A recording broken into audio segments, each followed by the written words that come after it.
Mesdames et messieurs, amis téléspectateurs, salut à tous et bienvenue dans le cadre de votre émission sportive Cahiers de Sport. Cahiers de Sport, c'est 90 minutes d'analyse, de décryptage de l'actualité sportive en local, national et international. Cahiers de Sport, c'est sur le focus dans vos différentes disciplines. Et pour vous permettre de vous installer confortablement à la maison, voici la titraille.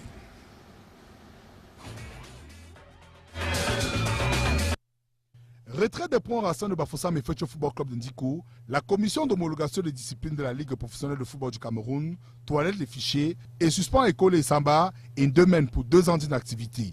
Qu'en 2019, la menace pèse sur le Cameroun. À 18 mois de l'échéance, c'est le statu quo général. Que se passe-t-il sur l'état d'avancement des travaux? Réponse dans cette édition. Championnat national Ligue 1, Ligue 2, la 23e journée dévoile progressivement des surprises. Ces titres et bien d'autres dans cette édition. Installez-vous confortablement, place au débat.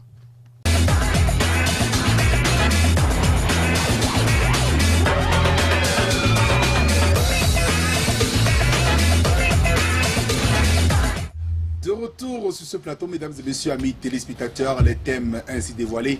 Nous allons présenter le panel qui doit nous accompagner pendant les 90 minutes et plus.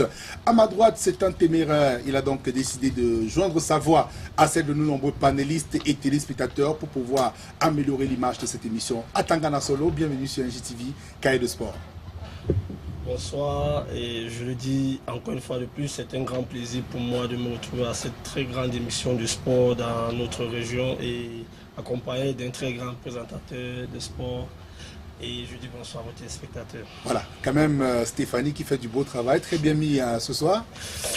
Ouais, quand on dit souvent derrière un grand homme se cache une grande femme, je ne peux qu'être heureux d'avoir une très grande femme qui sait toujours me mettre et je profite pour lui dire un grand bonsoir malgré qu'elle se trouve à Yaoundé. Voilà, on va donc tout simplement présenter notre consultant permanent, Monsieur Dioda, Monsieur Analyse Décryptage, toujours dans sa paperasse. Monsieur Dioda, bienvenue sur NGTV, Cahiers de Sport.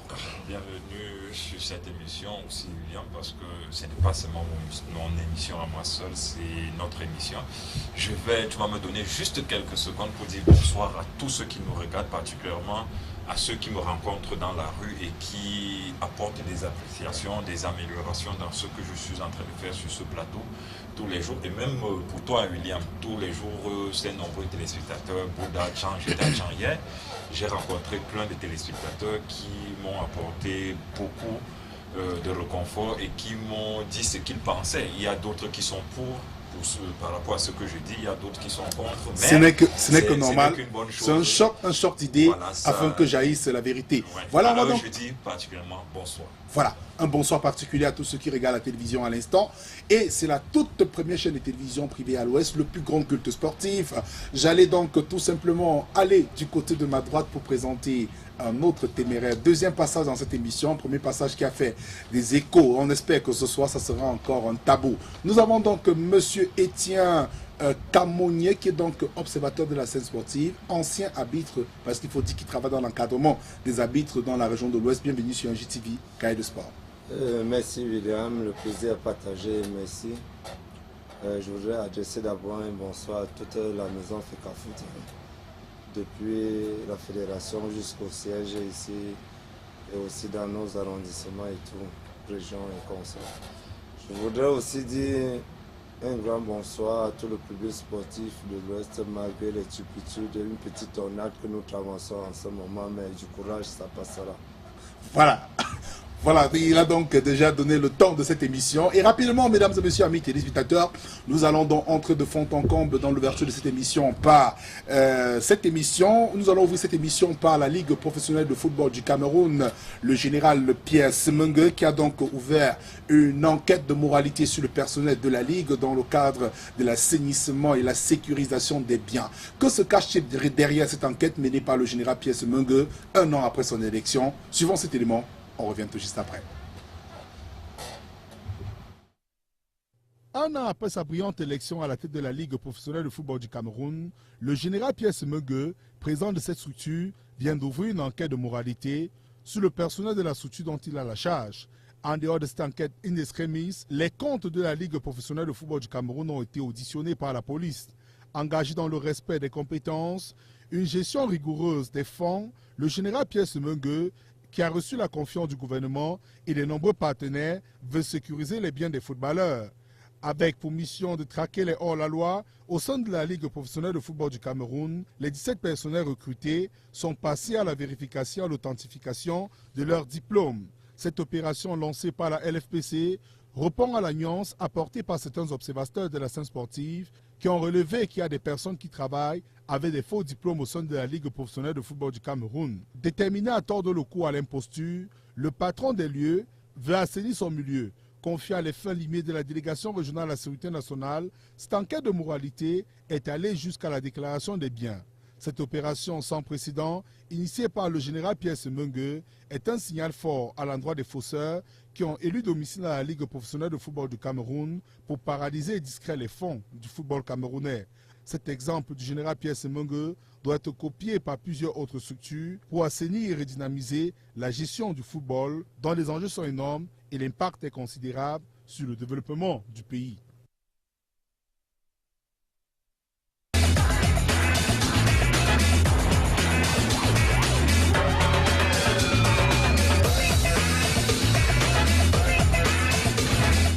De retour sur ce plateau, mesdames et messieurs, amis téléspectateurs, une enquête de moralité du côté de la Ligue professionnelle de football du Cameroun.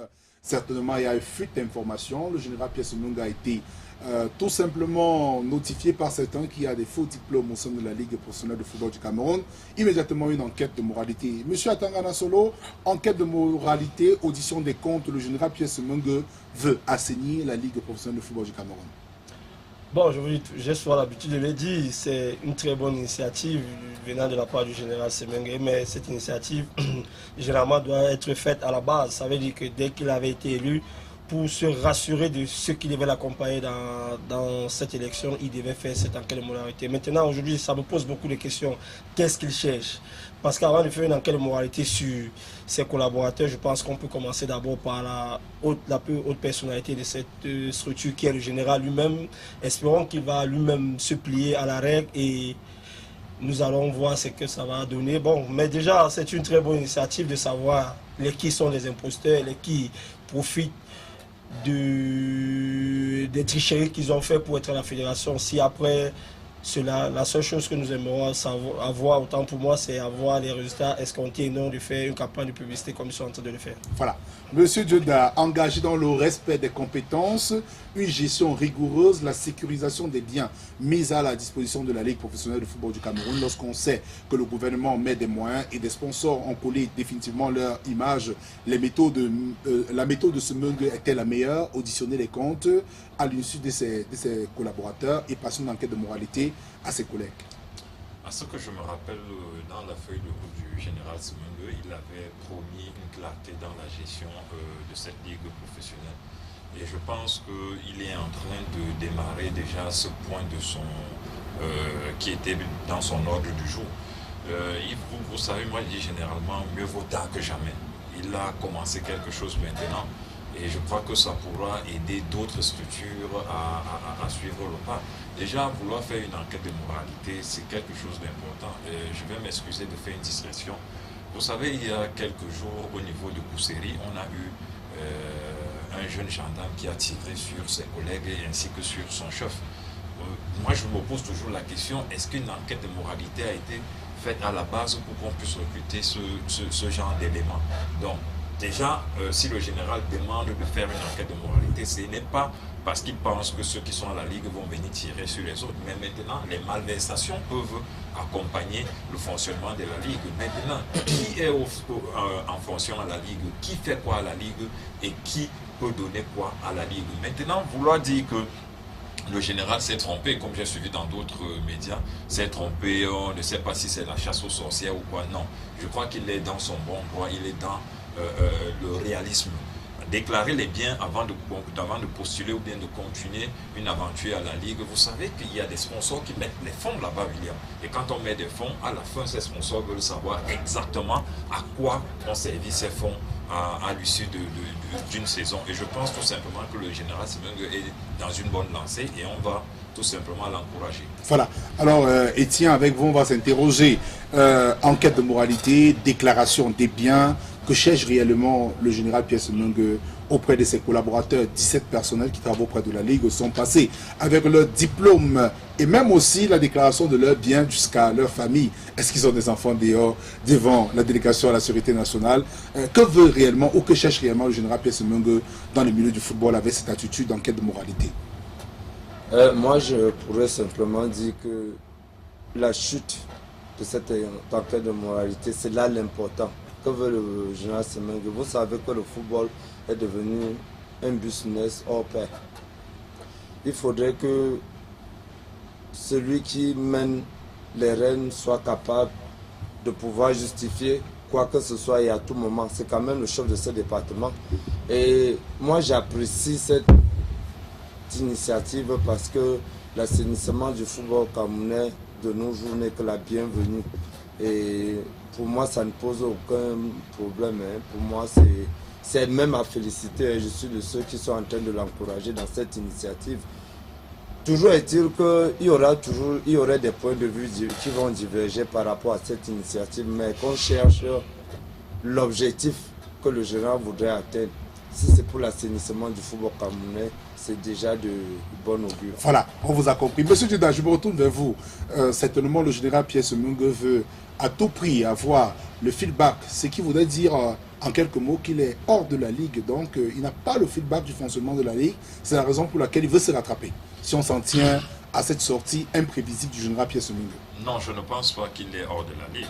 S'il était hors de la Ligue, je ne suis pas sûr que notre championnat aurait atteint... Mais il y a un secrétariat général qui travaille, monsieur Diaba. Bien sûr, quand vous avez même un secrétariat général, c'est quand même une structure qui est commandée par un président. Le président, c'est quand même si la secrétaire qui est à la Ligue aujourd'hui décide n'importe quoi, je crois qu'elle a quand même un rapport qu'elle renvoie au niveau du président, qui donne quand même une validation.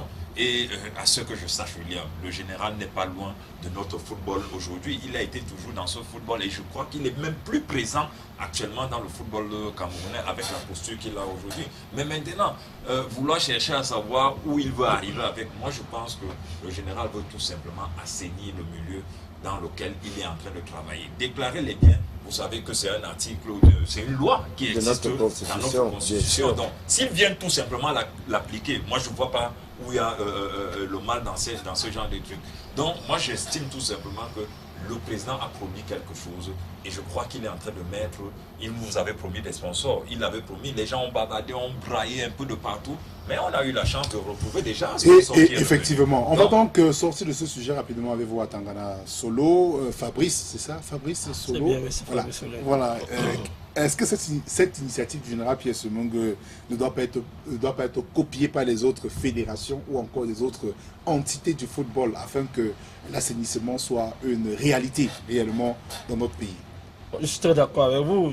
Les autres fédérations doivent copier cette initiative. Mais j'ai un souci. Moi, mon souci, c'est l'action du général. Et son action devait commencer par lui-même. Je n'ai suivi nulle part où lui-même il a déclaré ses biens, il a dit ce qu'il avait avant d'arriver à la fédération pour demander à ses collaborateurs de le faire. C'est un peu où je suis un peu gêné. Mais maintenant, dire que d'autres fédérations doivent copier, je suis tout à fait d'accord avec vous. Et j'ai une fédération qui est l'exemple à vouloir véritablement faire ça, c'est la Fédération camerounaise de football, parce que tous ces gens qui se trouvent là-bas sont des imposteurs. Ici, on fait véritablement cette enquête de moralité, vous verrez qu'on n'aura aucun dirigeant dans cette fédération. Voilà. On va donc rapidement prendre monsieur Étienne Camonier. Un mot, parce qu'on a entendu sortir. Est-ce que cette initiative doit être copiée? Justement, vous savez que quand vous prenez les rênes d'une fédération, d'une association ou d'une entreprise, vous devez d'abord toujours faire l'audit. Mais le mot par lequel mon panéliste est sorti, je ne laisserai jamais dire que à la fédération camerounaise se trouvent des imposteurs. Mais à 3 ans de mandat, je suis... Mais quand même, vous me faites des... Ça, c'est très grave. Bon, si... On vous a compris. Est-ce que l'initiative du général Pierre Semengue doit être copiée ou encouragée? Mais bien sûr, à encourager, même la FECAFOOT l'a fait. La FECAFOOT a fait son audit quand il a pris. Une enquête de moralité? Bon, l'enquête de moralité est sous le régime, nous sommes en train de le faire. On ne peut pas dire que nous allons publier pour faire la publicité. Nous n'allons pas prier pour faire la publicité. C'est vous mais qui êtes en train de suivez. réclamer au général un rapport à la fin. Mais justement, on ne peut pas. On ne doit pas présenter Nous, on ne rapport. peut pas. Nous ne pouvons pas réclamer un rapport au général sans en train de le faire nous-mêmes à notre place, justement. Et aussi, le problème du général, c'est seulement que ça a été trop médiatisé. Ça doit même l'être. Justement, on ne dit pas Etienne, non. Revenez dans un pays voisin qui est par exemple le Mali. Non, je vis au Cameroun. Je vis au Cameroun. Je vis au Cameroun. C'est une loi, vous l'avez reconnue. Et la C'est une politique. loi, monsieur Etienne, Non. vous l'avez reconnu, que c'est une loi qui est dans notre constitution, la déclaration des droits. L'article 63, je le sais cela très veut dire bien. que Je ne si suis le pas. général veut faire appliquer cet là-dessus. article, je ne vois pas de mal à ça. Je ne dis pas. Permettez, monsieur Deda, on va continuer avec cette émission. Monsieur Deda, je vous retire la Je parole. n'ai pas dit que Etienne, le général a une mal seconde. fait. Une seconde, allez-y Oui, rapidement. justement, je n'ai pas dit que le général a mal fait de faire cette enquête de moralité. Non, j'apprécie. Le problème, c'est que je vous dis qu'à l'Africa Foot, cela est aussi fait. Mais c'est le problème de médiatisation. Qui C'est cause le tout. problème. On vous a compris. Tant mieux si à la Fédération camerounaise de football on fait des audits, c'est toujours une très bonne chose. Le général a quand même pris l'initiative de montrer Nous que- donnerons le résultat à qui de droit au moment Voilà, opportun. effectivement. Le général n'a pas besoin de rendre compte aux populations, mais informe les footballeurs au moins que l'audit est en train d'être mené au sein de la Ligue professionnelle de football du Cameroun. On va donc avancer d'un temps, puisqu'on parle de la Fédération camerounaise de football, on parle du gouvernement camerounais, et immédiatement on parle de l'organisation de la Coupe d'Afrique des Nations 2019. La menace perce sur le Cameroun à 18 mois de l'échéance. La pression monte et l'incertitude plane encore sur l'organisation de cette Coupe d'Afrique des Nations. Qu'est-ce qui coince réellement au niveau de l'avancement des travaux pour que le Cameroun soit tout simplement sous une menace? Suivant cet élément, on revient tout juste après. La menace d'une éventuelle attribution de la Coupe d'Afrique des Nations pèse désormais sur le Cameroun. À 18 mois de cette échéance cruciale, pour le pays d'Albert Roger Mila, l'incertitude plane encore sur l'état d'avancement des travaux. Du côté de Yaoundé, le stade Paul Biya Olembe est loin d'être un acquis. Sur le site, les travaux avancent timidement. Concrètement du côté de Douala, plus précisément au stade de Japoma, c'est encore le chlore obscur et les engins se battent du mieux qu'ils peuvent pour avancer. En ce qui concerne les villes de Bafoussam et Garoua, c'est le statu quo général. Au vu de cette situation inquiétante, la Fédération algérienne de football se propose candidate pour l'organisation de la Coupe d'Afrique des Nations au cas où la Confédération africaine de football redistribue l'organisation. Sur le plan national, fort est de constater que les préparatifs de ce grand rendez-vous du football africain sont à la traîne. Au-delà de la volonté des populations d'accueillir cette compétition, la crise politique qui mine la Fédération camerounaise de football depuis près de 4 ans a un impact majeur sur l'organisation de cette compétition. Avec un comité d'organisation inexistant, la Confédération africaine de football a reporté à 3 reprises sa descente au Cameroun pour la visite des chantiers. Face à cette menace sévère, le gouvernement camerounais doit prendre la mesure de moyens et s'impliquer véritablement dans l'organisation de cette belle fête du football africain, qui risque d'être ôtée au Cameroun pour des raisons d'organisation. À 18 mois de l'échéance, la pression monte et les adversaires d'en face se positionnent sérieusement pour ravir la vedette au Cameroun. Mais à cet effet, le Cameroun n'a pas encore dit son dernier mot et les regards sont définitivement rivés vers le chef de l'État qui pourra déclencher l'état d'urgence afin de pouvoir mener à bien ces chantiers.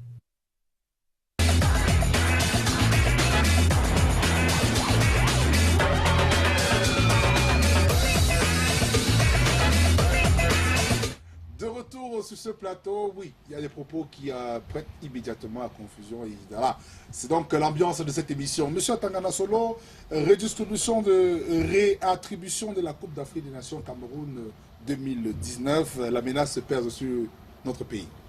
La menace est effective.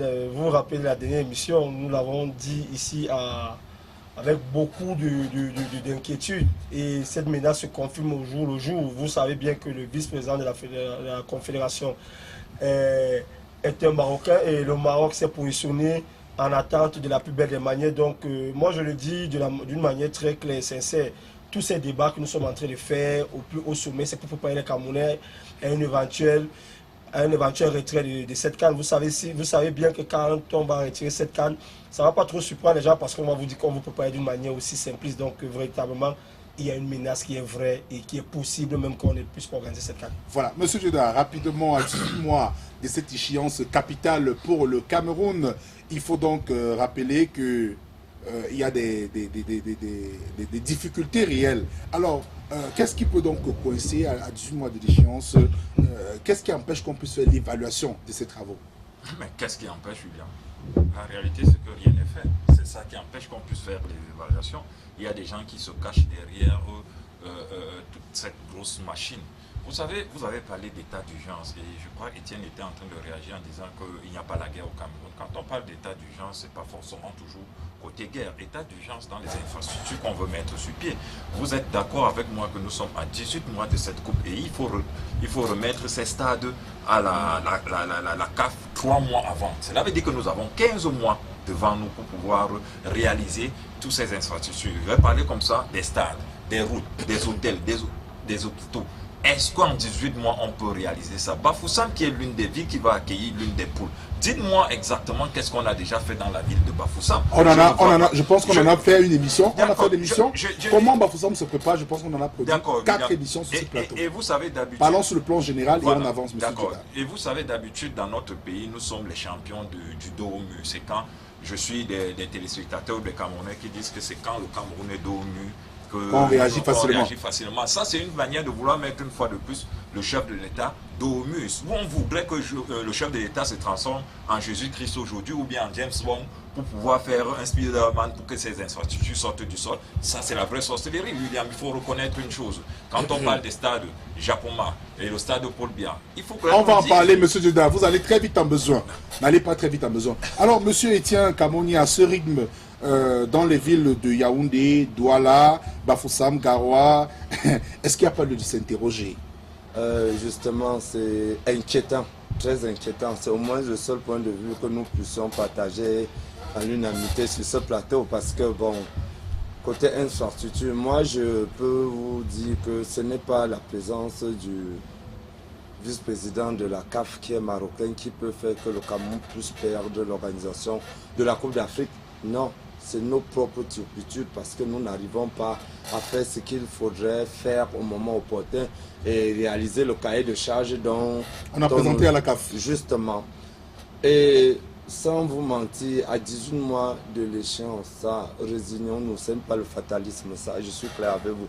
Résignons-nous que ce serait presque mission impossible, jamais vu. Ce ne serait pas réalisable. Voilà, on ne pourra pas avoir des infrastructures capables de pouvoir dissuader la commission de la CAF pour qu'on puisse nous octroyer. Bon, moi, je ne suis pas défaitiste, mais j'ai dit c'est mieux de se préparer pour bien sauter. Voilà, on vous a compris. Monsieur Atanganassono, vous partagez le même point de vue d'Étienne Kamonier. Cannes Cameroun 2019, l'espoir est-il encore possible au vu des délais? Est-ce que l'espoir est possible? Bon, moi je reste dans ma position, hein. L'espoir n'est même pas possible, surtout que quand on vous parle de 2 stades à construire en moins de 18 mois, William, soyons sérieux, soyons sincères, soyons vrais. Vous savez, ce qui dérange un peu au Cameroun, c'est la sincérité. Quand vous êtes sincère, on vous traite de tout. Soyons réalistes, on ne peut pas construire 2 stades en 18 mois. C'est pas possible. Et il y a des villes comme celle de Bafoussam qu'il faut peut-être réhabiliter le stade. Et quand vous allez même au stade de Kwekon, le stade n'est pas fini, vous le savez si bien. C'est encore un chantier, tout le monde le connaît. Donc, quand vous regardez un peu tout cela, soyons sincères, soyons vrais, sauf si on va nous faire croire à autre chose. Bon, moi, j'ai été réaliste. Je ne suis plus sûr qu'on pourrait rester là. Monsieur Juda, rapidement, on va donc revenir sur cette problématique. Le Cameroun a un lourd palmarès sur le plan africain et le plan mondial. 5 Coupes d'Afrique des Nations remportées, 20 participations en Coupe d'Afrique des Nations, 4 participations en Coupe du Monde, un quart de finale, 2 Coupes de Confédération. Alors, qu'est-ce que ça nous a réellement apporté sur le plan du développement du football? Rien du tout. Ça, ce sont des participations ou bien des trophées qui sont comme l'arbre qui cache la forêt. Il faut dire la vérité. On a eu 17 ou je ne sais pas quoi. Ça a apporté quoi au Cameroun? Rien du tout. Pour la seule fois après 45 ans où le président de la République pense qu'il faudrait qu'il organise une belle Coupe d'Afrique pour les Camerounais, il y a des gens tapis dans l'ombre qui font tout et tout pour pouvoir... Vous assumez vos propos? J'ai dit bien, il y a des gens tapis dans l'ombre qui sont là pour pouvoir empêcher le chef de l'État de réaliser. Vous pouvez nous citer quelques noms, monsieur Juda? Merci beaucoup. Attendez, je vais vous dire une chose, William. comment, avec les recherches, non, attendez, avec les recherches que j'ai, oui, attendez, avec les recherches que j'ai pu faire, je peux vous dire que, on vous dit aujourd'hui qu'on a arrêté les travaux au niveau du stade de Jacoma. Pourquoi? On vous dit le marché a été mal attribué, le marché a été mal ficelé. Qui a ficelé? C'est pas Abdourahmane qui a ficelé ces marchés, ce sont des Camerounais. Quand ça arrive au niveau du MIMAP, le MIMAP refuse parce qu'il dit, moi je ne connais pas comment ça s'est passé. Ça se passe comment, William? Et on est allé attribuer ce marché à qui? À des Italiens qui n'ont jamais eu une expérience de stade. Et à la dernière minute, ces messieurs viennent vous dire d'abord qu'en 36 mois, on va vous faire un stade. Après, ils reviennent en 24 mois. Ils reviennent en 18 mois. Maintenant, ils vous disent qu'en 15 mois. Maintenant, ils vous annoncent qu'ils vont vous faire des préfabriqués. Donc, au Cameroun, on ne fait que des préfabriqués. On vous a compris, M. Dida. Rapidement. Pourquoi ils ne font que des stades de bonne qualité chez eux? Et nous, au Cameroun, on ne peut pas faire des bons stades. Voilà. Maintenant, si on va faire des préfabriqués, William, cela veut dire qu'on fabrique ces histoires-là en Italie. Et il faudrait que ce soit des cargos qui portent ces histoires. Est-ce que la terre est appropriée pour... Voilà, il faut donc comprendre ça. Et on vous dit que le stade de Paul Biya, par exemple, va vous coûter 169 milliards. Si on préfabrique, c'est encore le même montant, William. Japoma, maintenant, on vous annonce que les gars sont en train de réclamer des aérés de salaire là-bas. Donc, dernièrement, on a vu quelques vidéos cachées, hein, que les journalistes, vos confrères, ont pu avoir. Mais maintenant, on vous demande par A plus B que rien n'a commencé de ce côté. On vous a compris, M. Dida. Alors, Etienne Kamogne, qu'est-ce qui coince réellement? On parle des personnes tapies dans l'ombre qui bloquent. Vous avez évoqué le nom d'Abdourahmane. En quoi Abdourahmane Non, pas effectivement le nom d'Abdourahmane pour ce sujet-là, non. Mais je voudrais que qu'est-ce qui coince dans cette affaire? Comprenne que c'est à l'unisson qu'on peut réaliser quelque chose. Pour l'étude de faisabilité de tous ces stades-là, je ne peux pas me prononcer parce que savoir ce qui coince aujourd'hui, je ne sais pas. En tant que Camerounais? En tant que Camerounais, je sais que rien n'est réalisé pour accueillir cette coupe d'Afrique. Moi, je ne peux. Voilà, M. Dida, vous n'avez pas la parole. M. Dida, si vous perturbez cette émission, vous allez même sortir de ce plateau. Alors, M. Atangana Solo, rapidement avec vous. Aujourd'hui, le Maroc, l'Algérie se positionne pour accueillir. Quelle image pour le Cameroun? Lorsque le Maroc qui estime qu'il y a eu donc un remplacement du Gabon pour cette Coupe d'Afrique Nation et que c'est un voisin du Cameroun, il faut juste remplacer les choses. Quelle image pour notre pays? Champion d'Afrique, et on est incapable d'organiser une Coupe d'Afrique Nation. Vous le savez si bien, le Cameroun n'a plus honte de ses actions. Donc, rien ne peut nous surprendre. Je vais juste répondre à M. Kamogne qui a dit quelque chose. Ce n'est pas une histoire de dire que le vice-président de la CAF qui est marocain ne peut rien. C'est peut-être parce qu'il ne suit pas. Je vous dis bien que d'informations bien introduites, le Maroc est très avancé pour être le pays qui peut supplier le Cameroun pour organiser cette CAN. Puisque le Maroc était préparé, c'est une question d'Ebola qui a empêché que le Maroc puisse réellement... Et vous savez bien justement pourquoi le Maroc n'a pas organisé la dernière CAN. Ils ont dit un certain nombre de choses. Et vous savez que, juste pour un petit détail, comme nous sommes en train de vivre, c'est aussi facile que la fédération, que la CAF puisse retirer la CAN au Cameroun. Maintenant, c'est malheureux.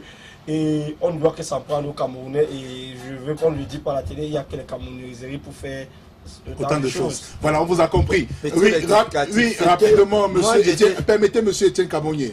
Vous venez rectifier ou venez apporter quelque chose. Oui, justement, par rapport, je dis bien que ce n'est pas autant la présidence, la vice-présidence de la CAF qui peut être à l'origine de nos propres turpitudes pour qu'on ne puisse pas organiser la Coupe d'Afrique des Nations. Parce que c'est ce que je veux vous relancer. J'ai simplement dit que, en tant que, vous savez, le président Issa Hayatou pesait de tout son poids pour qu'on évite de suspendre le Cameroun à beaucoup de compétitions. Et justement, si on n'a jamais organisé la Coupe d'Afrique des Nations. Si aujourd'hui le Maroc a une vice-présidence à la CAF qui pèse et on a un président de la CAF qui n'est plus camerounais, ces réseaux peuvent jouer et on vous met à côté. On vous a compris, M. Atangana Solo. M. Deda, permettez. On est en train de produire une émission où les gens nous regardent. Il faut qu'on puisse suivre un fil conducteur pour pouvoir davantage édifier ceux qui sont à la maison. Monsieur Deda, le Maroc se positionne en bonne pour organiser la Coupe d'Afrique des Nations. Une véritable crainte pour le Cameroun. Véritable crainte. Je voudrais tout simplement rejoindre M. Kamogne dans ce qu'il dit. C'est pas parce qu'on a le vice-président qui est marocain qu'on pense que c'est ça qui va nous enlever la coupe. Non, ce sont nos propres typitudes qui vont faire en sorte qu'on nous enlève cette coupe. Le Maroc était déjà préparé, William, tu l'as dit. C'est une histoire d'Ebola qui a retiré, ou bien qui a fait en sorte que le Maroc n'organise pas. Et je crois que le président de la CAF en ce moment a dit vous allez organiser, ils ont refusé. Mais il faut reconnaître une chose, William, pourquoi on vous retire une CAN? Il y a plusieurs possibilités. La première possibilité, il faudrait que vous désistiez, comme le Maroc a désisté la fois dernière. La deuxième possibilité, il faudrait que on constate que vous êtes en retard dans votre propre cahier de charges. Il faudrait qu'on constate que votre cahier de charges n'a pas été respecté. Et il faudrait encore à la fin que le comité d'organisation s'asseye et pense que rien n'est fait. Qu'on vous retire cette CAN. Maintenant, il y a un comité du 18 au 19, je crois, au Maroc, dans quelques jours, particulièrement donc demain et mercredi, où le président de la CAF a convié plus d'une personne, où ils vont s'asseoir et débattre de ce genre de sujet. Ne soyez donc pas surpris que, au sorti de là, comme vous dites qu'on a retiré par exemple ça. Monsieur Judas, est-ce qu'on peut retirer une CAN sans avoir effectué une descente d'évaluation des travaux? Il faut d'abord une descente sur le terrain avant de retrait de la Coupe d'Afrique des Nations au Cameroun. Vous savez qu'il y a eu 3 descentes qui ont été programmées et qui ont été annulées. Tout simplement parce que les bonnes informations ne sont pas remontées. Maintenant, où est passé le ministre de la Jeunesse, le ministre de Sport, qui peut venir nous expliquer le déroulement de cette histoire? Nous sommes aujourd'hui, on nous a parlé du COCAN. Le COCAN est où?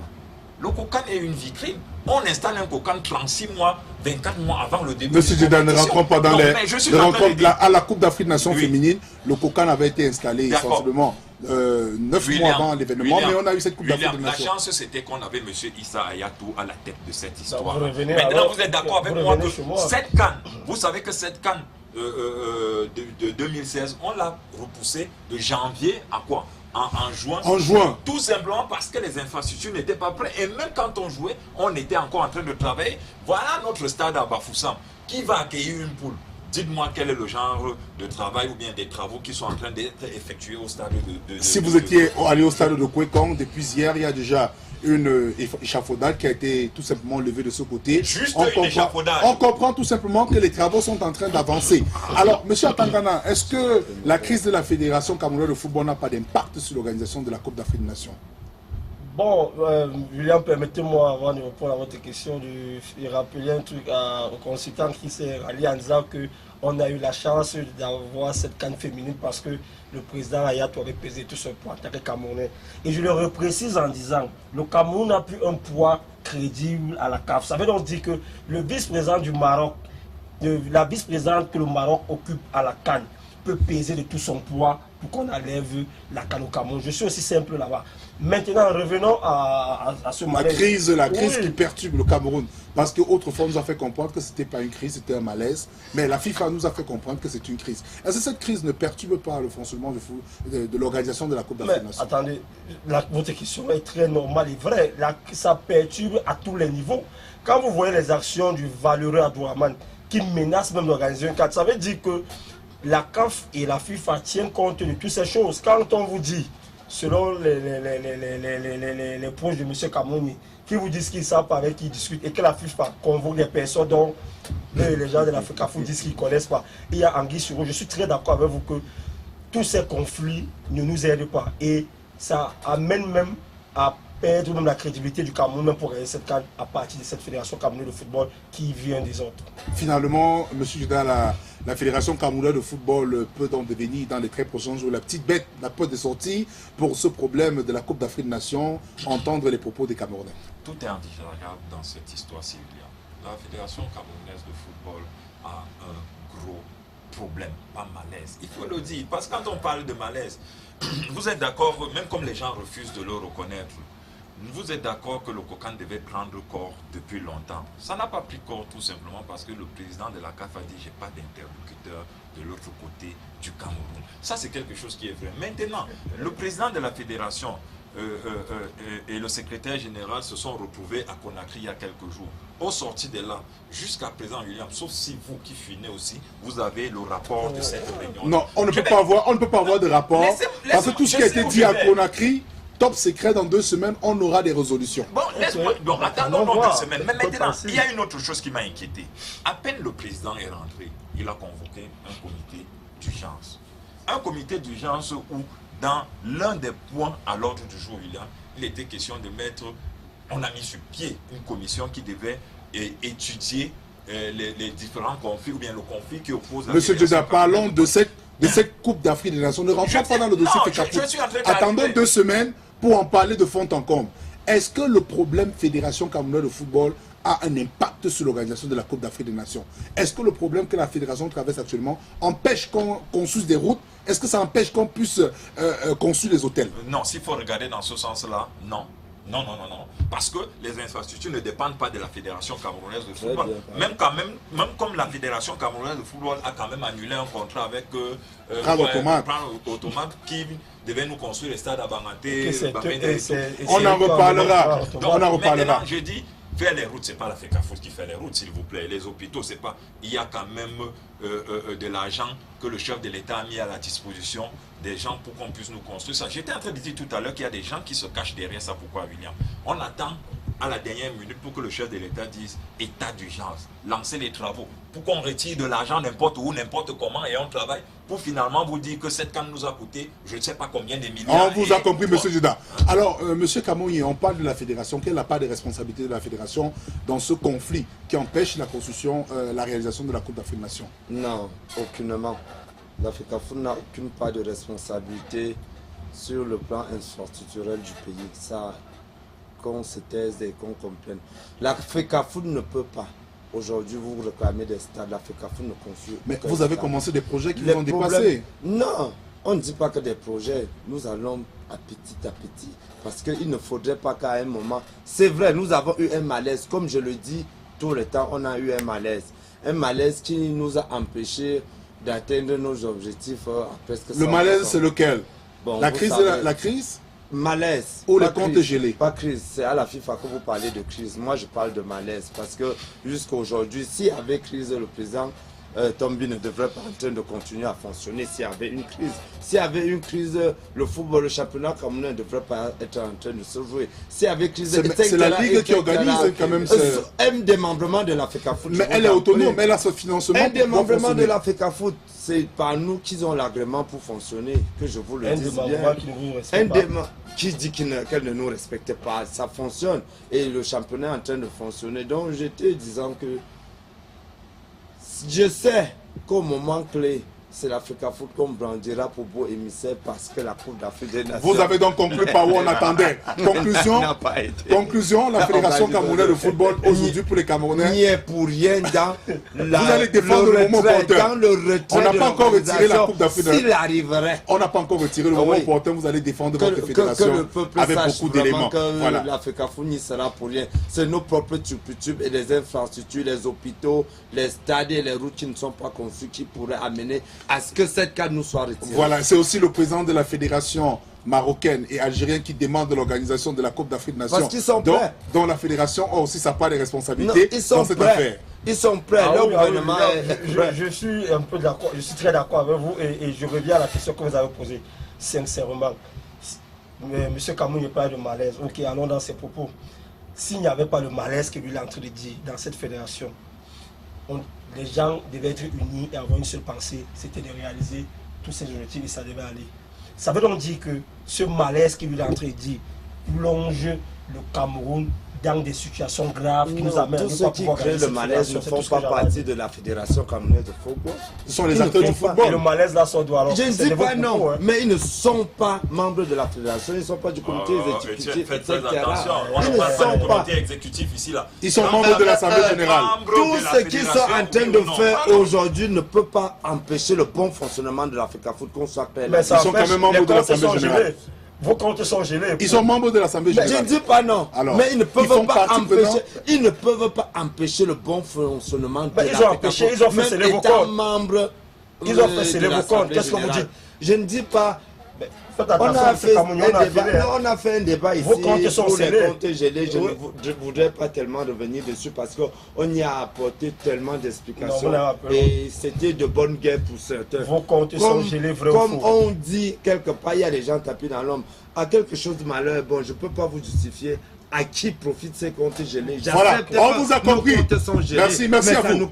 Merci, merci. On va continuer cette émission. C'est pas une affaire de la Fédération camerounaise de football. On va donc rapidement entrer dans notre thème. Retrait des points au Racing de Bafoussam et Feutieux. À qui la faute? À qui la faute? Le retrait de ces points, la question reste posée.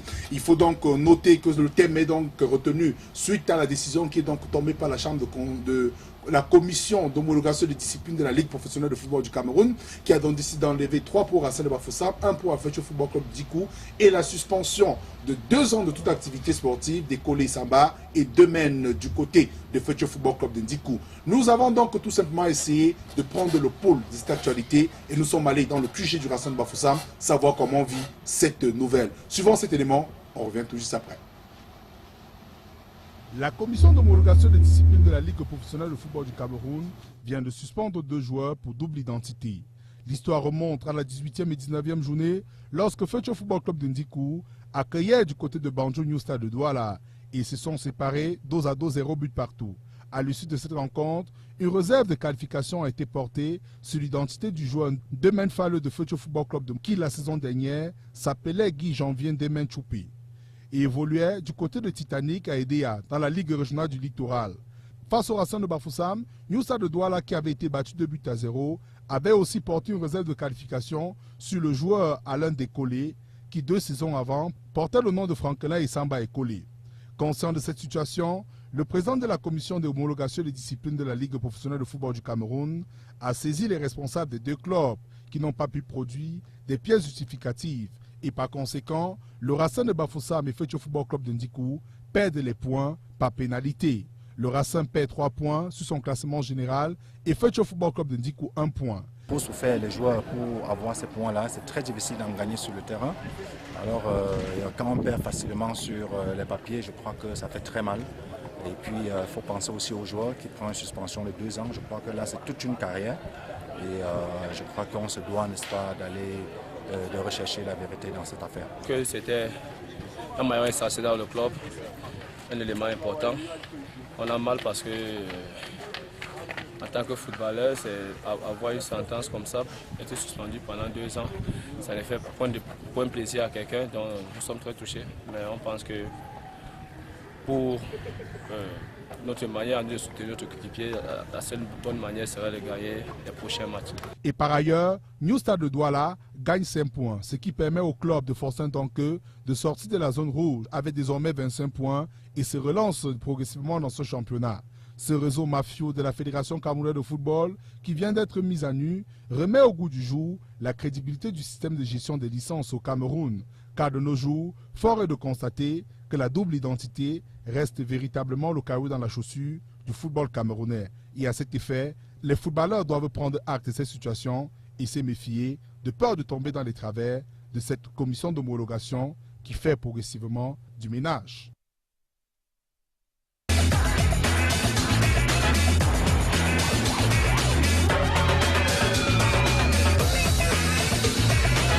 De retour sur ce plateau, mesdames et messieurs, amis téléspectateurs, la commission qui fait donc du ménage. Et voilà donc 2 éléments récupérés dans les filets. Rapidement, monsieur Atangana, le thème est connu, vous pouvez réagir par SMS, retrait des points au Racing de Bafoussam et Feutieux Football Club de Ndikou.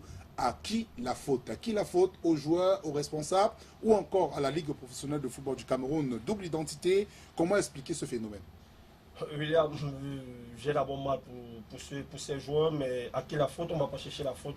On ne va pas chercher les fautifs. C'est la Fédération camerounaise de football. Quand je vous dis que c'est des imposteurs, c'est des monstres, c'est des méchants, c'est des sadiques, parce que soyons simplistes. Quand un joueur joue une saison avec le nom, par exemple, de Vendôme, la saison qui suit, même s'il change le nom, la photo s'affiche. Et vous vous rappelez cette histoire du fichier informatique. À l'époque, le champion Tom était secrétaire général. Vous vous souvenez de l'histoire du gardien du Paris Saint-Germain, Apoel Edel. À l'époque, il s'appelait Mbeyambe Ambroise, international junior. Pour vendre cet enfant, Tombi et ses amis ont changé son nom. Il est devenu Apoel Edel, vous le savez bien. Et cet enfant a perdu sa carrière. Voilà la même chose qui se répète avec le jeune gardien écoulé. Parce que si c'était déjà professionnel, à l'instant où on avait vu que son nom avait été changé, on devait interpeller les gens du Racing et dire non, cet enfant a changé de nom. Véritablement, s'il reste avec ce nom, il continue. Si on le met à côté, mais on a laissé faire. Aujourd'hui, on vient donner 2 ans à un enfant, c'est trop facile de chercher responsabilité ailleurs. Je vous dis que cette fédération, c'est des méchants, c'est des sadiques. C'est des gens qui ne méritent même pas qu'on les adresse une salutation parce que ça me fait mal. Je suis révolté parce que quand j'entends ces sanctions, je m'en vais vous donner des exemples terre à terre. Si cette fédération était professionnelle avec le fichier informatique, que je vous dis bien, à l'époque, c'est le champion Tombi qui est secrétaire général. Comment se fait-il qu'en 2017, on retombe dans les mêmes travers si on vous a compris, on vous a compris. Monsieur, vous allez avoir la parole tout à l'heure. Je vous sens vous brûler dans la gorge, vous pouvez réagir. Monsieur Tuta, rapidement, alors, qu'est-ce qui peut donc pousser les jeunes à pouvoir changer leur âge si ce n'est pas une volonté du club ou la volonté parentale? Qu'est-ce qui peut pousser un jeune à changer son âge? Déjà, il faut reconnaître que le football jeune n'est pas assez bien organisé dans notre pays. Cela veut dire qu'il n'y a pas une certaine traçabilité dans ce sport-là. Et ça fait en sorte que tout peut apparaître comme nous sommes en train de voir. Donc maintenant, si je reviens à votre question de savoir qui est fautif, moi je vais citer les 2 premiers qui sont le club et la fédération. Un peu le joueur, parce que le joueur même pas du tout, parce que vous savez, un enfant, il veut jouer. Il met toutes les batteries possibles pour pouvoir jouer. Maintenant, le club employeur de cet enfant a fait quoi exactement? Parce qu'il faut reconnaître une chose, Monsieur Solo.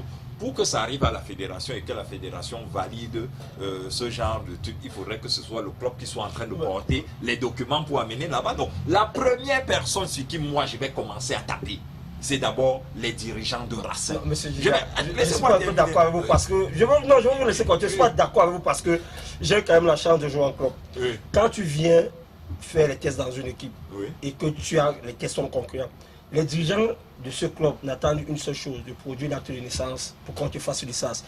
Ce n'est pas facile quand on te demande que est-ce que tu as fait la licence en 70 ou en 80. Là, il y a le mécanisme. D'où vient maintenant, voilà. Je vais arriver là pour dire à M. Deda que quand le club prend ton acte, le club va à la fédération déposer. C'est à la fédération de dire au président Deda que non, M. Solo que vous voyez là a joué en 80 avec tel nom.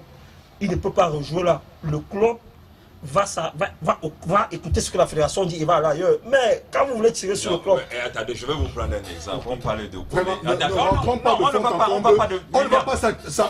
Je dis, monsieur Deda, on va pas s'arrêter sur un point. On a beaucoup d'éléments à aborder. Parce que depuis, on spécule et on n'avance pas dans ce débat, le temps nous tient à la gorge. Monsieur Kamounié, vous avez la parole. Oui, à qui la faute?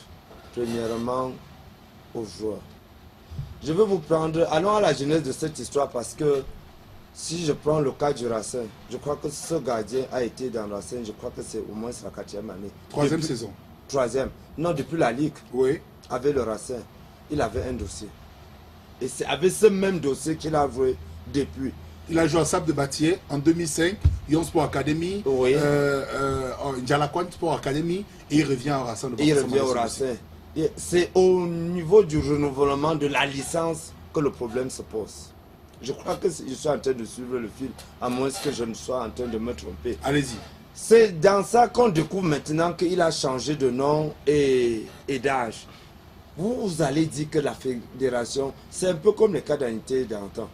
Quand vous les fabriquez et qu'une autre carte d'identité vient avec un nom différent, la machine ne peut pas détecter. Il y a des programmes qui sont mis sur pied maintenant pour les détecter. Et c'est à quoi la fédération est en train de travailler pour essayer d'annuler ce faux. Le problème, c'est vrai, c'est toujours Tombi qui est monté du doigt parce que c'est mal travaillé. C'est toujours cette même fédération qui a sanctionné le Racing. C'est toujours cette même fédération qui a fait dans le faux pour que ce gardien du Racing, comme vous le dites si bien, a fait le faux pour que ce joueur de Racing soit où il est, qui le resanctionne, qui dévoile cette tricherie. Mais quand même, revenons, ne soyons pas uninodales dans le sens de discussion. Vous pouvez ne pas aimer quelqu'un, mais aimer au moins ce que la personne fait. On vous a compris. Nous sommes dans un système monsieur. de sécurisation du football. Il ne faudrait pas que tout ce qu'on dévoile que c'est faux. Je voudrais d'abord donc que le joueur soit sévèrement sanctionné parce qu'il en est. Vous croyez que William, moi je peux vous donner mon âge, c'est moi qui donne mon âge, c'est moi qui donne mes pièces pour que ma licence soit établie. Le club, si déjà le club, et j'aime bien le dire, c'est un peu l'amateurisme comme Pierre aime bien le dire si bien, c'est que les joueurs ne sont pas suivis. Les équipes ne suivent pas, les joueurs n'ont pas un fichier pour leurs joueurs. C'est que déjà le Racing devrait savoir que avant de prendre tel joueur, il avait sur tel nom, il était dans telle équipe. Fetch l'a fait, s'il vous plaît. Il y a des rebondissements dans l'affaire. Hein. Oui, parce que Fetch a introduit un recours parce qu'il n'était pas conscient de cette situation. Et qu'il avait demandé avant de prendre ce joueur, il avait eu l'acquiescement, il est en recours. Mais pour le Racing, je vous ai dit, c'est très flagrant. On connaît, c'est même bête. Voilà, on vous a compris, on vous a complété. Ce n'est pas la fédération, la fédération qui viendra. Permettez. Oui. Alors, on va rappeler aux téléspectateurs que ce n'est pas message, on n'appelle pas dans cette émission. Monsieur, bonsoir monsieur. Mon avis, j'accuse d'abord le joueur. Voilà, le message n'a pas été signé. Envoyez vos réactions et vous les signez, vous assumez vos déclarations. Alors, monsieur Atangana Sono, rapidement, le Racing de Bafoussam. Le Racing de Bafoussam perd 3 points. Fetch Football Club d'Indicou 1 point pour fraude. Alors, quelle image pour nos clubs aujourd'hui lorsque cette affaire est portée à Mondo Vision? Quelle image pour notre football? Monsieur William, je vais rappeler à monsieur Kamouni qu'il n'a pas en face de lui des panélistes qui ne savent pas ce qu'ils disent. Il vient de dire quelque chose de très dangereux. Il a pris l'exemple des cas d'Haïti. Moi, je m'avais ces exemples. Quand tu cas d'Haïti, que vous ayez 24 noms, et c'est la même photo qui apparaît, vous n'aurez jamais l'original d'une autre cas d'Haïti. Mais à la fédération, pour le système actuel, pour l'ancien système, vous avez les cartes. Vous avez. Souffrez de m'écouter. Oui, allez-y. Oh, maintenant, le joueur de Racing, le garçon qui est incriminé, a un passé dans cette fédération. On connaît dans tous les clubs où il a joué. Ça veut simplement dire que quand Racing met cet enfant, prend cet enfant en ligne, le ramène, il y a la traçabilité. Donc vraiment c'est facile de venir dire dans ce plateau qu'on accuse. C'est trop facile de venir dire qu'on accuse cet enfant. Je vous dis bien que les premiers responsables. Je posais la question, quelle est l'image? On n'est plus au niveau des responsables. Quelle image? Quelle image? L'image est mauvaise de la Fédération camerounaise de football. Prenons les exemples. Depuis au moins 10 ans, on entend les mêmes choses. Vous avez suivi ça un jour au Togo, vous avez suivi ça un jour en France, vous avez suivi ça un jour en Guinée, parce que les fédérations sont organisées. Quand une fédération est organisée, les clubs s'alignent. Le foutour, le désordre qu'il y a dans cette fédération, c'est comme ça que ces clubs sont alimentés de cette fédération. Voilà, on va donc, permettez, on va rendre ce SMS. Bonsoir à vous les membres. Bonsoir à vous, les membres de la fédération sur le football de notre pays. Les fautifs sont les dirigeants de la Ligue, dirigeants de la FECAFOOT et les dirigeants des clubs aussi. Ils ne sont pas professionnels et connaissent rien sur le football. Tout ce qui les intéresse, c'est l'argent. Merci. Joël depuis Sokada. On va rendre certainement un autre SMS qui tombe à l'instant. Bonsoir à vous. Je voulais dire que la Fédération camerounaise de football est une bande de mendiants. Voilà, permettez, soyons polis avec des propos. Est une bande de mendiants qui tue le football camerounais. Alors, monsieur Cameroun, je me retourne vers vous. Ce réseau mafieux de la Fédération camerounaise de football a été mis à nu. Est-ce que ça crédibilise notre football camerounais de savoir que l'année dernière, la Ligue a été, la licence d'école et Samba a été établie en bonne et due forme pour les 2 saisons en élite. Et pour le compte de cette saison, une nouvelle licence sort. Comment est-ce que vous expliquez cela? C'est un réseau mafieux qui a été porté aux yeux de tout le monde. Mais là, William, avec tout le respect que je te dois, je ne peux pas accepter ce réseau mafieux. Vous allez retirer le mot. C'est alors quoi? Avec ce réseau mafieux, on nous fait comprendre aujourd'hui on va analyser que 90% des joueurs évoluent au championnat camerounais. Réseau mafieux, vous retirez le mot, on analyse ce qui ne va pas. C'est des personnes. Qui vous parle du cas C'est des personnes. Non, c'est des personnes. Je ne peux pas parler d'un cas qu'on ne m'a pas interpellé. Alors vous qualifiez ça? Vous qualifiez de quoi? Vous qualifiez de quoi? Comment est-ce que vous qualifiez? Je vais vous le dire. Je suis sur le chemin et je vais vous dire que récemment, le président a eu à le président Paul Biya a eu à révoquer un magistrat de ses fonctions.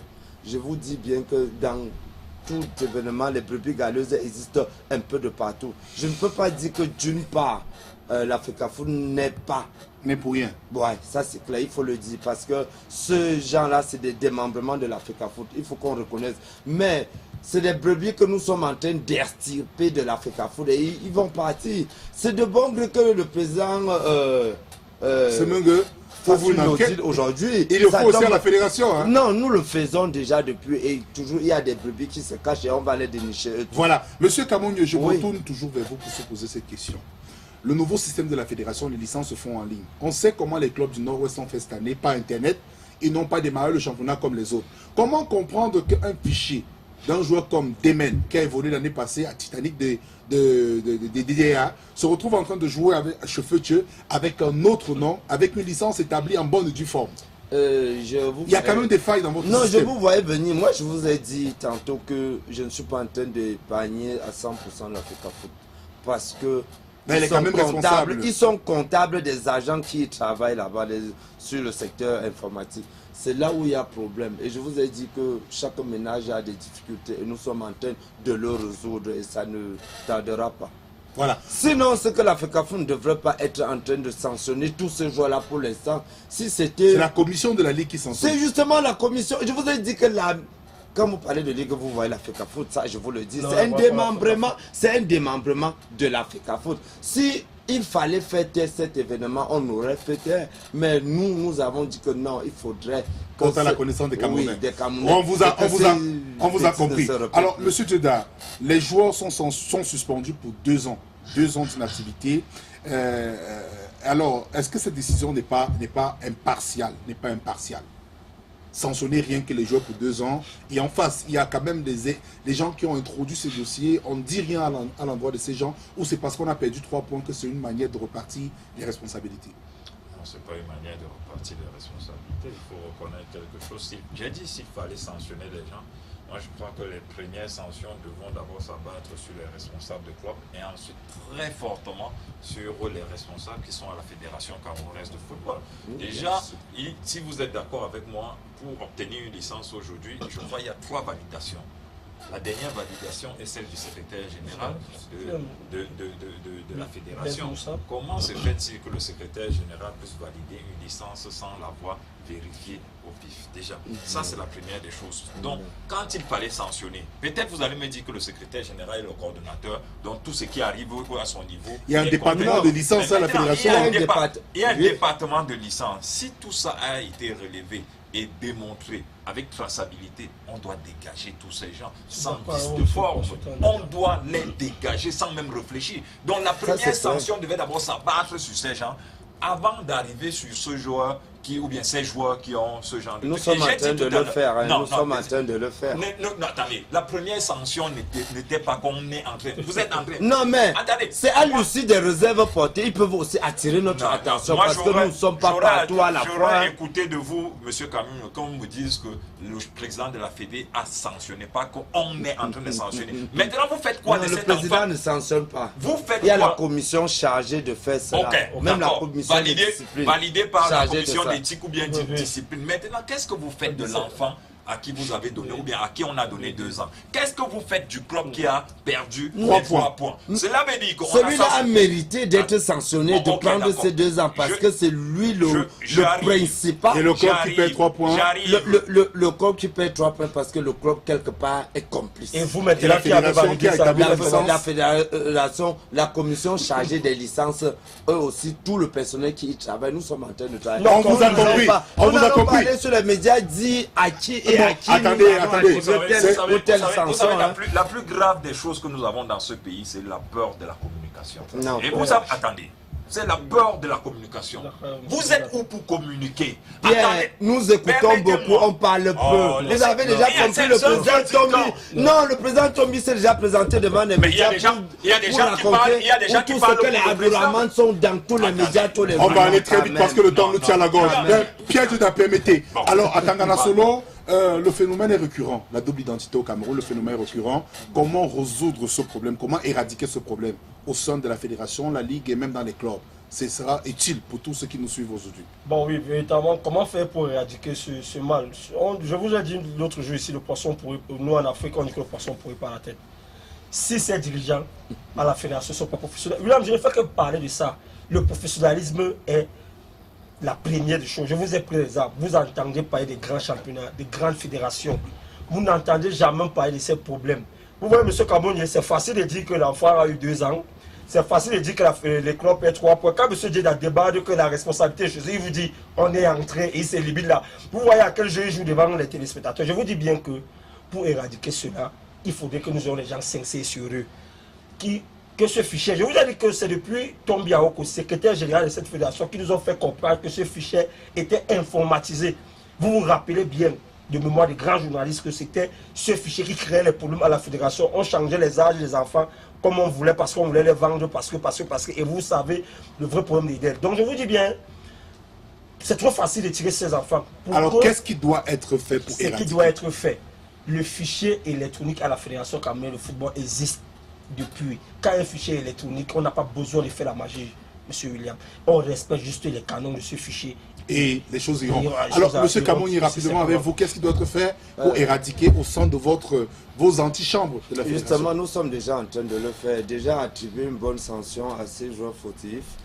Premièrement, aux clubs aussi qui sont coupables, bon, par association, complices. Oui, avec tout ça, les points ont été retirés. Et le problème, c'est vrai, la communication, j'y viens. La communication, c'est ce que vous attendez. Au moment opportun, on vous dira ce qui a été fait au niveau de la fédération. Mais je suis déjà en train de vous dire que beaucoup de choses ont été faites, même plus que ce que vous ne pensez par rapport à ce domaine-là. Et quelque part, comme on l'avait dit, les oreilles du nègre se trouvent sur son derrière. Quand vous tapez, ça ne se reproduit plus. Voilà. Nous allons le faire. Nous Voilà. sommes déjà en train de vous taper déjà. C'est un vieux déjà. Moi j'ai un problème. Allez-y rapidement, monsieur. Prenez votre mal en patience. Allons-y. Vous aurez la parole. Prenez votre mal en patience. Donc nous sommes en train déjà d'éradiquer ce problème. D'ici quelques années, vous savez qu'on ne peut pas gravir une montagne. Paris n'a pas été construit en un seul jour. Nous sommes en train d'aller échelon par échelon. Et le moment opportun, nous allons vous dévoiler même tous ceux qui étaient à la tête de ce réseau. Je ne suis pas en train de vous dire qu'il n'y a pas C'est un réseau mafieux, donc. Je ne suis pas en train de vous dire qu'il n'y a pas un réseau. On a rejoint. Nous allons lessiver la maison. Voilà. Monsieur Dula, rapidement, vous placez une parole. Parce qu'on sort. Il y a quelque chose qui m'embête dans ce pays, particulièrement sur ce plateau. Quand Etienne veut bien défendre mes frères et amis de l'Afrique Foot, moi ça me fait rire. Soyons un peu sérieux. Le comité d'urgence s'est réuni l'autre jour, mon frère, et ce problème était déjà posé. Et je crois... Pierre, nous ne sommes pas là. Si vous voulez... On ne parle pas des problèmes de la fédération. On parle utile, monsieur Duda. Nous ne sommes pas... Nous ne sommes pas... Vous voulez des analyses, vous voulez des observations. Qu'est-ce qu'on fait? Il faut écouter aussi, monsieur Duda. Si vous ne voulez pas me permettre de parler, je peux... Le thème, nous sommes là. Qu'est-ce qu'il faut pour que ça soit éradiqué?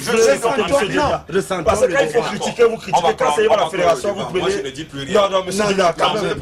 Ça fait plaisir. Monsieur Kamouni. Bon, on vous a compris. Alors, permettez, monsieur, permettez, c'est moi qui donne les paroles. C'est moi qui donne la parole sur ce plateau. On va donc prendre l'avis des populations de la ville de Bafoussam, les sportifs, deux réactions des analystes qui reviennent sur la part des responsabilités et on en parle tout de suite. Moi je me dis d'abord, parlant du Racing, peut-être ils ont l'objectif de freiner l'élan que Racing a pris depuis près de 12 journées. Parce que vous savez, Racing vient d'une série de matchs sans défaite. Nul n'a été le coup d'arrêt du côté d'APGS. On devait être à 12 journées. Nous pensons que le coup dur qui vient de tomber, la perte du 3 pour la suspension du gardien de Racing, la suspension du joueur de Feutu, qui brise une même équipe qui ne parvient pas à jouer sur le stade, mais va dans les antichambres pour remporter les matchs. Donc je me dis, beaucoup se disent que ça va déstabiliser le groupe Racing. Non, ça va plutôt, on est en train plutôt de remobiliser les troupes. Ce n'est pas le problème du joueur, c'est le problème des dirigeants qui n'ont pas su que vous ne pouvez pas avoir un enfant l'année qui suit. L'année qui vient, l'enfant change, vous ne le lui dites pas. Non, c'est pas normal. Donc moi, je pense qu'on ne va pas s'en vouloir à l'enfant, on va s'en vouloir aux dirigeants qui ne savent rien du football.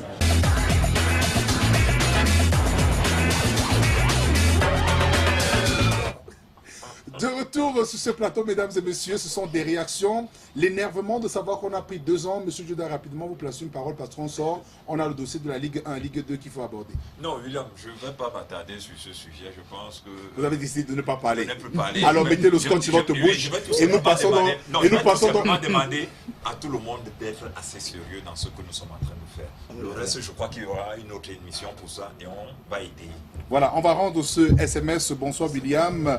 Le dit... Voilà, j'ai du mal à lire. Hein. Les dirigeants de Racing de Bafoussam ont mis le football camerounais à terre. Merci à Hervé, de Bamendjou. Merci Hervé de Bamendjou. Voilà, merci Hervé de Bamendjou. C'est donc les dirigeants de Racing qui ont mis le football à terre, le football camerounais à terre. Voilà, la fédération peut-être. Oh là là. Voilà, permettez, on va entrer rapidement dans le dossier de la Ligue 2.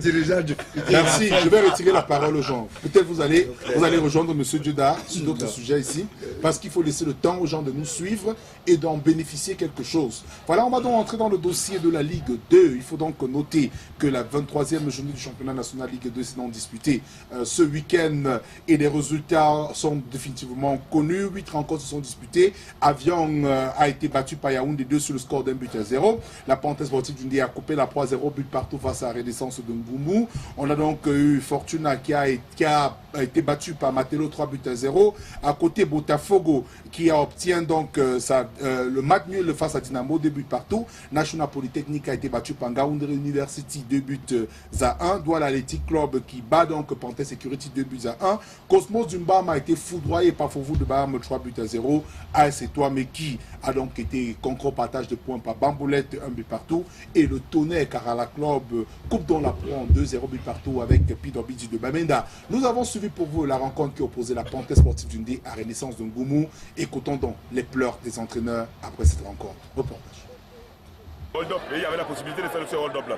Malheureusement, les enfants encore plus faire preuve de beaucoup de naïveté. Donc je pense qu'on va s'en prendre à nous-mêmes, parce que là, il y avait la place pour prendre les 3 points. Alors, 13 journées encore à jouer, rien n'est fini pour Renaissance de Ngoumou.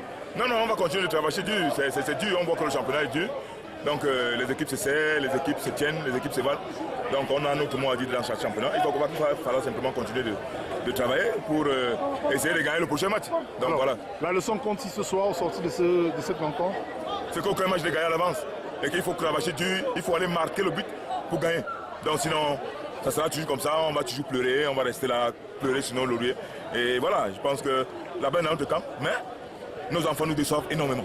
Pas caché sur les 1 point, mais on aurait dû gagner notre match en première mi-temps dans la mesure où notre style de jeu est axé sur l'élaboration, sur le style indirect. Donc ballon au pied, on n'a pas pu le faire en première mi-temps, ce qui fait que la deuxième mi-temps il a plu et ça nous a énormément perturbés. Nous sommes une équipe qui joue vraiment au sol, le style indirect. Notre jeu est axé là-dessus, mais quand il pleut, sur un terrain nu, ça nous met vraiment en difficulté. Moi je ne dirais pas, nous n'avons pas caché sur les 1 point. Nous n'avons pas caché sur les 1 point dans la mesure où la pluie ne nous a pas permis de donner le meilleur de nous-mêmes. Alors coach, il y a encore 13 journées, tout encore possible pour la Panthère. Une chose est sûre, nous allons nous battre jusqu'à la fin. C'est la fin qui justifie les moyens. Donc pour nous maintenant là, rien n'est terminé. Nous allons continuer à bosser psychologiquement, monter les gars sur le plan technico-tactique, essayer encore de les remonter, de travailler pour qu'à la fin, nous puissions nous retrouver 2e ou 3e, pour ne pas dire premier. Nous allons nous battre jusqu'à la fin d'entrée. Alors, quelle la leçon qu'on tire au sortir de cette rencontre? On n'a pas vu l'équipe de la Panthère élaborer le jeu, une défense inexistante, un milieu de terrain inerte, une ligne d'attaque poltronne. Mais je pense que sincèrement, ça devait être dur à la pluie. Certes, en premier mi-temps, nous n'avions pas élaboré, nous n'avons pas fait notre jeu. Mais la deuxième mi-temps, comme je le dis, la pluie nous a énormément perturbés. Nous allons essayer encore de travailler une fois de plus sur le plan mental et mettre l'accent sur la rigueur défensive.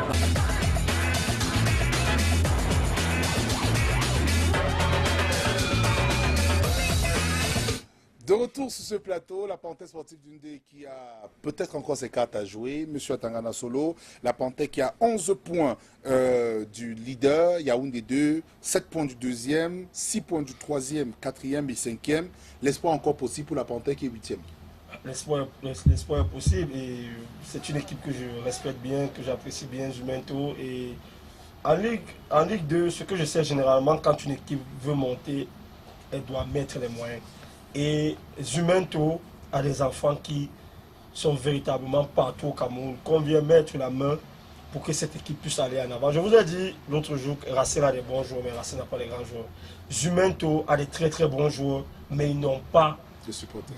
Pas de supporters. Jumento a des supporters. Jumento a des très très bons joueurs, mais les élites ne mettent pas la main à la pâte pour galvaniser ses enfants. On vous a compris. Alors, monsieur Étienne Camounier, Fouvou de Baham, qui dévoile ses ambitions, Fouvou qui ne cache plus ses ambitions, Fouvou qui est définitivement 3e au classement, c'est déjà une bonne nouvelle pour la région de l'Est. Oui, très très bonne nouvelle et ça nous réconforte un peu avec, vous savez que la période de tornade qu'on passe là, il faut quand même qu'il y ait du sucre quelquefois. Bon, ça nous fait sourire parce que Quand le coach Kamdem m'avait laissé Fovu, il y a eu trop de bavardage. Bon, j'ai demandé qu'on laisse faire et qu'on laisse la chance à celui qui s'est installé, à l'autre Kamdem qui s'est installé pour voir. Bon, on croit que les résultats maintenant sont flatteurs et que Fovu va continuer dans la même lancée et que notre club de l'Ouest pourra remplacer ceux, je dis bien ceux qui pourront descendre parce que à l'allure où vont les choses, si on ne prend pas le taureau par les cornes, beaucoup de clubs de l'Ouest, je dis bien beaucoup, vont je dis descendre. pas seulement Une chute, une dégringolade. Oui, Alors, c'est monsieur vrai. Tuda, un espoir d'une éventuelle montée, au moins pour un club de la région de l'Ouest cette année, au vu de la position de Fovu de Baham, mais aussi un espoir pour, pourquoi pas la parenthèse sportive du dé. Déjà, M. Solo a dit quelque chose d'important par rapport à la parenté. La parenté, des très bons joueurs maintenant. Quels sont les gens qui sont autour de ces enfants? Quelles sont les motivations que ces enfants ont pour pouvoir avancer? Une manière de vouloir dire qu'il faudrait que tous les élites de l'Ouest, particulièrement Dundee, sortent pour pouvoir accompagner la parenté Dundee. Je crois que M. Njapa est en train de faire son retour dans ce club. Je crois que le coach est revenu. Je crois que Mme le maire va pouvoir appeler tous ceux qui sont fils Dundee de pouvoir apporter une contribution pour que ces enfants se sentent à l'aise. C'est vrai qu'ils jouent loin de leur base, mais vous êtes d'accord que quand il y a les moyens, on ne regarde pas la base. Maintenant, parlant de Fovu, moi je suis agréablement surpris et content de voir que ce club est en train d'émerger comme on est en train de le signaler en 3e position. Cela veut dire, on a parlé toujours des dirigeants de club. Cela veut tout simplement démontrer qu'il y a quelque temps, ceux qui étaient à la tête de Fovu n'étaient là que pour se balader, n'étaient que là pour leur bien-être, n'étaient que là pour se faire plaisir. Vous avez vu qu'une fois que ça a changé, la tête a changé, les gens sont venus avec des objectifs. On pensait que Père Kamdem met de l'argent dans cette équipe, donc il faudrait tout simplement lui rendre honneur en gagnant les matchs et en cherchant à revenir au championnat d'élite. Et je pense qu'on va tout simplement encourager une fois de plus l'équipe technique et ses joueurs. Maintenant, demandez donc aux enfants de Baham et à la région de l'Ouest d'accompagner ces enfants. Parce que penser que parce que le président Kamdem a des moyens, ça suffit, non. Les moyens ne suffisent pas. Il faudrait que psychologiquement, spirituellement, on accompagne ces enfants pour que nous puissions avoir la chance d'avoir un club voilà, qui doit rejoindre la division d'élite. Nous allons donc sortir de cette émission parce que le temps nous tient à la gorge par la Ligue 1. Il faut donc rappeler que ce week-end, la 23e journée partielle s'est donc disputée en enlevé de rideau. Nous avons eu 5 rencontres qui sont donc disputées pour 5 buts inscrits, 3 victoires, 2 nuls. On comprend tout simplement que ça a été difficile. Le Colombe du Djellabo qui a été battu par Stade Renard de Melon qui enchaîne pour une 2e victoire d'affilée après le départ du coach Ngwe. On va donc noter que les Astres de Douala ont battu à PGS Donfou du président Zan Lakatus qui ne se porte pas bien après l'annulation de son élection du côté de la Ligue de football spécialisée, 2-1. Le Racing de Bafoussam a été concret au partage de points face à l'Union de Douala, 0 but partout. UMS de l'Homme obtient donc sa première victoire depuis la phase retour. Guy Betten Djebnan peut donc faire le signe de croix parce qu'il était sur un siège injectable et Ding Football Club de la Leki a donc tout simplement été concret au partage de points, 0 but partout face à Young Sport Academy. Eding reste donc leader de ce championnat. Nous avons suivi pour vous la rencontre qui a opposé le Racing de Bafoussam à l'Union de Douala, une rencontre coupérée qui s'est donc achevée sur le score de 0 but partout. Une réserve de qualification encore été portée sur le Racing de Bafoussam. Il faut dire que ça menace très fort. Le Racing risque de perdre encore des points dans les très prochains jours parce que l'Union de Douala est déterminée à aller au bout de sa pensée. Nous avons donc suivi les pleurs des entraîneurs à la fin de cette rencontre. Suivons donc les pleurs. Ils seront à même d'essuyer les larmes de ces entraîneurs parce qu'ils ont beaucoup à dire. Suivons ces démons. Marquer le but, n'est-ce pas, qui peut nous donner la victoire. À domicile, laisser les points comme ça fait mal parce que notre situation elle est précaire. Donc vous voyez comment est-ce que le peloton est déjà lancé parce que c'est la fin du championnat et voilà, derrière aussi ça remonte déjà trop vite. Et la situation dans laquelle nous trouvons, je crois qu'elle est déplorable. Est-ce que voilà, coach, a eu un impact sur la psychologie? Parlant donc de cette sentence qui a été rendue, est-ce qu'il y a eu un impact psychologique? Bon, ça ne peut pas manquer, hein, ça peut pas manquer parce que je ne comprends pas comment à la maison, si on manque autant de buts, je ne sais pas quel genre de but on doit marquer. Je crois que le championnat, c'est un championnat qui se joue à 3 points et en ce moment, le peloton étant lancé, toutes les équipes essayer, n'est-ce pas, de prendre l'avantage à domicile et puis aller chercher un petit résultat à l'extérieur. Là, à domicile, on laisse passer les points et je crois qu'on ne peut pas être content. Coach, voilà. les trois dernières rencontres, vous avez 3 équipes différentes. Comment on explique ça? Oui, voilà, on peut comprendre parce que là, on joue là, 3 matchs en 8 jours. C'est normal, il y a les muscles qui se fatiguent, on essaie de tourner un peu, n'est-ce pas, pour essayer de rafraîchir, n'est-ce pas, pour avoir un peu de frais. On comprend sur eux, mais ce n'était pas notre objectif. Notre objectif, c'est prendre 3 points aujourd'hui pour pouvoir penser à une série de victoires. Bon. Qu'est-ce qui vous a manqué, coach? Bon, je ne peux pas vous dire ce qui a manqué parce que mes gars, je ne les ai pas reconnus aujourd'hui. Il a beaucoup manqué de mobilité dans le jeu. Et je crois que ça a été la maladresse de la journée. Vous pouvez passer David Eto'o? David Eto'o, il est blessé. On a vu les Samuel Lenne, les Karam Platini sur le banc de touche. Hein? Oui, bien sûr, c'est une équipe de football. On fait avec, en fonction des matchs, en fonction de la forme. Alors coach, est-ce que c'est le départ des entraîneurs qui cause réellement problème des repères dans les rangs de l'Union de Douala? Oh, pas du tout. Je crois que depuis le début de la saison, c'est le même résultat que nous faisons, à domicile comme à l'extérieur. Qu'est-ce qui fait problème donc? Bon, peut-être là, c'est un peu le manque d'expérience de ces jeunes footballeurs. Ils ont du talent, mais il manque un peu de l'expérience.